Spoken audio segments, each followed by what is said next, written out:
800 kilometre range electric car charger install చేయడం కోసం EV customer యొక్క తిప్పలు. ఇటువంటి లేటెస్ట్ అప్డేట్స్ ఈ రోజు మన ఈవీ కుర్రాడ్ లైవ్ ఛానల్ తెలుసుకుందాం. నమస్తే, నేను మీ కృష్ణ చైతన్య మండేలో, మీరు చూస్తున్నారు ఈవీ కుర్రాడ్ లైవ్. మీరు ఒక ఎలక్ట్రిక్ స్కూటర్ లేదా ఎలక్ట్రిక్ బైక్ లేదా ఎలక్ట్రిక్ సైకిల్ కొందాం అనుకుంటున్నారా? కానీ మంచి వెహికల్ ఏంటో తెలియక కన్ఫ్యూజ్ అవుతున్నారా? అయితే కేవలం 199 రూపాయలకే మన ఈవీ కుర్రాడ్ కోర్సులో జాయిన్ అవ్వండి. ఒక బెస్ట్ ఈవీ కొనుక్కోవడానికి కావాల్సిన నాలెడ్జ్ ని మీరే పొందండి. ఫస్ట్ చూసినట్లయితే బెంగళూరులోని కనకపుర రోడ్ వద్ద ఒక ఘోర అగ్ని ప్రమాదం అయితే చోటు చేసుకుందనమాట. ఇక్కడ ఏం జరిగిందంటే సుమారుగా ఉదయం 7:45 ఇలాగ ఫైర్ ఏదో అంటుకుందని చెప్పి ఇన్ఫర్మేషన్ రావడంతో ఫైర్ సిబ్బంది అయితే వచ్చారు. ఇది ఒక ప్రముఖ పిజ్జా రిలేటెడ్ షాప్ దగ్గర అయితే జరిగినట్టుగా మనకి వార్తలు అయితే వస్తున్నాయి అనమాట. ఈ సమాచారం ప్రకారం చూసినట్లయితే సుమారుగా 19 ఎలక్ట్రిక్ టూ వీలర్లు అయితే కాలిపోయినట్టుగా చెప్తున్నారు. అలానే ఆ ప్రాంతంలో సుమారుగా 6 గ్యాస్ సిలిండర్లు ఉన్నాయంటే అందులో ఒక సిలిండర్ కూడా మంట అంటూ కూడా అది ఎక్స్ప్లోడ్ అవడంతో తీవ్రంగా మంటలు వ్యాపించినట్టుగా చెప్తున్నారు అనమాట. సో మీరు విజువల్స్ కూడా చూడొచ్చు, చాలా ఎక్కువగా మంటలు అయితే అంటుకోవడం జరిగింది. సో పైగా ఆ టైంలో ఆ రోజు అయితే ఉందో సిబ్బంది కూడా సెలవులు ఉన్నారని చెప్పారు. సో దీంతో అయితే చాలా వరకు మంటలు అయితే వ్యాపించి చెప్తున్నారు. ఇక్కడ 19 ఎలక్ట్రిక్ టూ వీలర్స్ ఏదైతే ఉన్నాయో షార్ట్ సర్క్యూట్ వల్ల ఇనీషియల్ గా ఫైర్ అంటుకుండి దాని తర్వాత సిలిండర్ పేలిపోయిందని చెప్పి ఇక్కడ ప్రాథమిక రిపోర్ట్లు అయితే ఇన్ఫర్మేషన్ అయితే చెప్తున్నారు అనమాట. సో కాస్త అదృష్టమైన విషయం ఏంటంటే ఇక్కడ ఎవరికి కూడా ప్రాణ నష్టం అయితే జరగలేదు. ఇక నెక్స్ట్ విషయం అయితే ఒక కారు కస్టమర్ కి చాలా ఇబ్బందులు అయితే వచ్చింది అనమాట. నథింగ్ బట్ ఈయన ఎవరైతే ఉన్నారో ఒక ఈవీ కార్ కస్టమర్ అనమాట. సో ఈయన పడ్డ ఇబ్బందులు ఏంటంటే తన పార్కింగ్ ప్లేస్ లో ఛార్జింగ్ స్టేషన్ పెట్టుకుందాం అనుకున్నారు. నథింగ్ బట్ పర్సనల్ యూసేజ్ కోసం ఛార్జర్ అయితే యూజ్ చేసుకుందాం అనుకున్నారు. కాకపోతే ఇక్కడ అపార్ట్మెంట్ లో ఉండడం వల్ల సో అపార్ట్మెంట్ లో ఉన్న అసోసియేషన్ వాళ్ళు దీనికి ఒప్పుకోలేదు అనమాట. సో ఈయన ఏం అంటే వీళ్ళ గ్రూప్స్ కూడా ఉంటాయి కాబట్టి వాట్సాప్ గ్రూప్ లో ఎందుకు మేము పెట్టుకోకూడదు, ఉన్న ఇబ్బందులు ఏంటంటే అందులో మెంబర్స్ ఏం చెప్పారంటే అది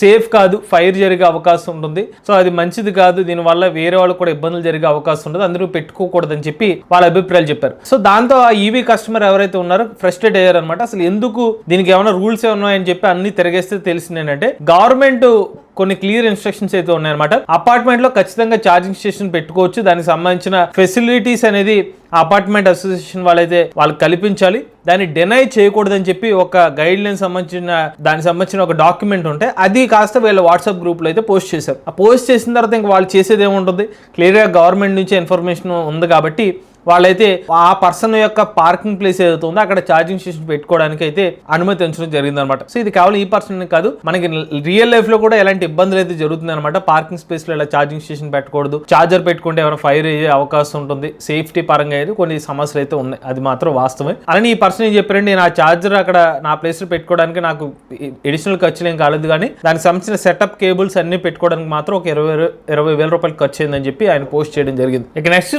అయితే హైదరాబాద్ లో ఎవరైతే బస్ మీద ట్రావెల్ చేస్తుంటారో బస్సు యొక్క ఛార్జీలు పెరిగిపోతున్నాయి అనమాట. సో ఇక్కడ 5 రూపాయల నుంచి 10 రూపాయల వరకు అయితే పెరగబోతున్నాయి. సో దీనికి కారణం ఏంటంటే కనుక హైదరాబాద్ లో ఎలక్ట్రిక్ బస్సులు యూజ్ చేయాలి. 2027 సంవత్సరానికి వచ్చేసరికి సుమారుగా 2,800 కొత్త ఎలక్ట్రిక్ బస్సు అనేవి కూడా మనకి హైదరాబాద్ నగరంలో తెప్పడానికి గవర్నమెంట్ అనేది దానికి సంబంధించిన ఇన్ఫర్మేషన్ అనేది కూడా రెడీ చేసుకున్నారన్నమాట. సో దీనికి కావాల్సిన ఛార్జింగ్ ఇన్ఫ్రాస్ట్రక్చర్ కూడా అన్ని కూడా దీనికి సంబంధించిన ఇన్ఫ్రాస్ట్రక్చర్ అంతా బిల్డ్ చేయడానికి సుమారుగా 300 పైగా కోట్ల రూపాయలు అనేది ఖర్చు అవుతుంది అనమాట. ఈ 392 కోట్ల రూపాయలు ఏదైతే ఉందో దీనికి ఎలక్ట్రిక్ బస్సు ఇన్ఫ్రాస్ట్రక్చర్ పెట్టాలి కాబట్టి దానికి కావాల్సిన అమౌంట్ ఏదైతే ఉందో ఇలాగా ఎగ్జిస్టింగ్ గా ఉన్న ఆర్డినరీ బస్సెస్ కానివ్వండి లేకపోతే మెట్రో బస్సెస్ ఏదైతే ఉన్నాయో వీటి మీద ఎడిషనల్ ఛార్జెస్ అయితే పెంచుతున్నాం అని చెప్పి తెలంగాణ ప్రభుత్వం అనేది ప్రజలకైతే ఇన్ఫార్మ్ చేయడం జరిగింది. నెక్స్ట్ అయితే ఓలా ఎలక్ట్రిక్ కంపెనీ యొక్క subsidiary company Ola cell technologies ఏదైతే ఉందో 877 కోట్ల రూపాయలు ఓలా ఎలక్ట్రిక్ కంపెనీలో అయితే ఇన్వెస్ట్ చేయడానికి సిద్ధమయ్యారు అనమాట. మరి ఎందుకు ఈ సబ్సిడరీ కంపెనీలో ఇన్వెస్ట్ చేస్తుందంటే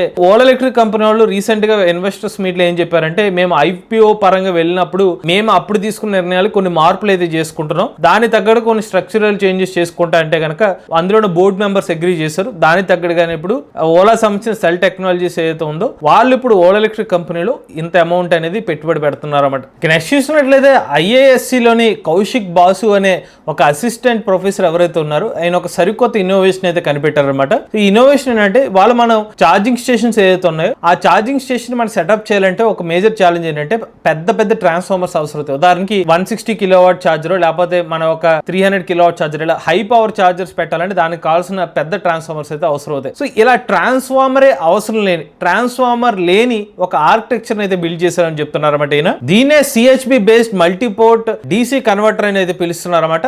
ఈ పర్టికులర్ పరికరాన్ని యూజ్ చేయడం ద్వారా మనకి ట్రాన్స్ఫార్మర్స్ ని ఎలిమినేట్ చేస్తూ డీసీ ఫాస్ట్ ఛార్జింగ్ అనేది పాసిబుల్ అవుతుందని చెప్తున్నారు. ఇంతేకాకుండా డబ్బులు కూడా సేవ్ చేసుకోవచ్చు అని చెప్తున్నారు. కుదిరితే దీని గురించి డీటెయిల్ గా ఒక వీడియో అయితే చేస్తామండి. ఇక నెక్స్ట్ చూసినట్లయితే చైనాకి చెందిన జీకర్ కంపెనీ వాళ్ళు 001 ఎలక్ట్రిక్ కార్ అయితే మార్కెట్ లో తీసుకొచ్చారన్నమాట. ఈ కార్ లో ఉన్న ప్రత్యేకత ఏంటంటే ఇందులో 101 kilowatt battery pack capacity use చేస్తున్నారు. ఒక్కసారి ఛార్జ్ పెడితే 800 కిలోమీటర్ వరకు రేంజ్ అయితే క్లెయిమ్ చేస్తున్నారు. మరొకటి ఇందులో ఉన్న ప్రత్యేకత ఏంటంటే 900 వోల్ట్ ఆర్కిటెక్చర్ అయితే యూస్ చేస్తున్నారు. దీనివల్ల అల్ట్రా ఫాస్ట్ ఛార్జింగ్ అనేది పాసిబిలిటీ అయితే అవుతుందని చెప్తున్నారు. అలానే 2.83 సెకండ్లోనే ఎలక్ట్రిక్ కార్ 0 నుండి 100 కిలోమీటర్ల టాప్ స్పీడ్ అనేది రీచ్ అవుతుందని చెప్తున్నారు. అలానే ఈ ఎలక్ట్రిక్ కార్ ని 80% ఛార్జ్ చేయడానికి 10 నిమిషాలు టైం పడుతుందని చెప్తున్నారు. ఇంత అల్ట్రా ఫాస్ట్ ఛార్జింగ్ కూడా ఎలక్ట్రిక్ కార్లో అయితే సాధ్యమవుతుందని చెప్తున్నారు అన్నమాట. దానికి తగ్గట్టుగానే ఓవరాల్గా ఈ ఎలక్ట్రిక్ కార్ సంబంధించిన టెక్నాలజీ ఏదైతే ఉందో దాన్ని ట్రాన్స్ఫార్మ్ చేసినట్టుగా చెప్తున్నారు అన్నమాట. అలానే కార్ లోపల మనకి టచ్ స్క్రీన్ ఇన్ఫోటైన్మెంట్ డిస్ప్లే కూడా అయితే ఆఫర్ చేస్తున్నారు.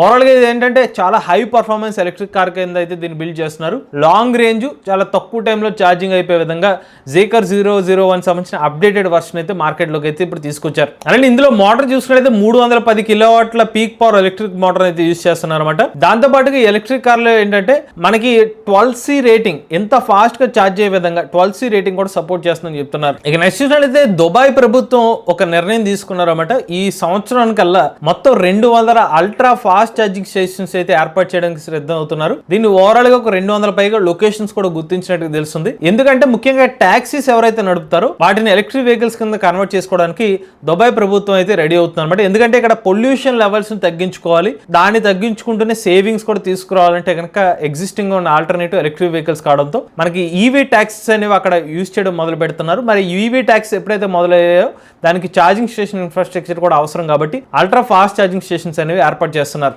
ఇక నెక్స్ట్ అయితే రీసెంట్ గా మనకి టెస్లా సంబంధించిన మోడల్ ఎలక్ట్రిక్ కార్ యొక్క డెలివరీస్ అనేవి భారతదేశ మార్కెట్ లో ప్రారంభమయ్యాయి అనమాట. అలానే మొన్నే మనకి దసరా అనేది ఏదైతే స్టార్ట్ అయిందో సో దసరాలో భాగంగా ఒక Tesla model electric car owner ఎవరైతే ఉన్నారో ఆయన ఆయుధ పూజ చేయించారు అనమాట. ఆయుధ పూజ చేయించి మొత్తం అంతా కూడా దండలు వేసి పూజలు కూడా చేయించారు. దానికి ఫన్నీగా ట్యాగ్ కూడా ఇచ్చారు అనమాట. ఏ ఎలక్ట్రిక్ కార్కి అయినా మన భారతదేశ మార్కెట్లో ఎలాంటి వాహనమైనా చూసుకోండి, వన్స్ ఈ ఆయుధ పూజ పూర్తి అయిన తర్వాతే ఇలా 5 స్టార్ రైటింగ్ అనేది ఇవ్వడం అనేది జరుగుతుందని చెప్తున్నారు. అంటే నథింగ్ బట్ ఏంటంటే అలాంటి సాంప్రదాయాలన్నీ పాటించిన తర్వాతే దానికి సంబంధించిన రేటింగ్ అనేది జరుగుతుంది, దానికి కావాల్సిన సేఫ్టీ అనేది వస్తుందని చెప్పి ఇండైరెక్ట్ గా ఆ పర్టికులర్ పదాన్ని అయితే వాడినట్టుగా తెలుస్తుంది. ఇక చివరి అప్డేట్ చూసుకున్నట్లయితే సైమెన్స్ సైచార్జ్ ఫ్లెక్స్ అనే ఒక కంపెనీ వాళ్ళు ఏకంగా 1.68 మెగావాట్ల ఛార్జర్ అయితే రెడీ చేశారన్నమాట. సో ఈ 1.68 మెగావాట్ల ఛార్జర్ అయితే ఉందో మొత్తం 4 గన్స్ అయితే వస్తాయి అనమాట. ఒక్కొక్క గన్ తో మాక్సిమం 480 కిలోవాట్ల రేటెడ్ పవర్ అయితే ఇస్తారన్నమాట. ఇది ఓవరాల్ కెపాసిటీ చూసుకున్నట్లయితే 1.68 కిలోవాట్ల కెపాసిటీ అనేది చెప్తున్నారు అనమాట. ఓవరాల్ డీసీ ఛార్జింగ్ స్టేషన్స్ అయితే ఉన్నాయో టైప్ 2 కనెక్టర్ అయితే ఈ గన్స్ అయితే వస్తాయని చెప్తున్నారు. ప్రజెంట్ మనకి వీళ్ళ టార్గెట్ అనేది ట్రక్స్ బస్సెస్ ని టార్గెట్ చేస్తూ దానికి సంబంధించిన ఛార్జింగ్ స్టేషన్స్ అయితే డెవలప్ చేసినట్టుగా మనం అర్థం చేసుకోవచ్చు. ఇవి లేటెస్ట్ అప్డేట్స్ అండి. లేటెస్ట్ ఈవీ కరెంట్ కోసం ఈవీ కొర లైవ్ ఛానల్ సబ్స్క్రైబ్ చేసుకోండి. Charging nature drive future.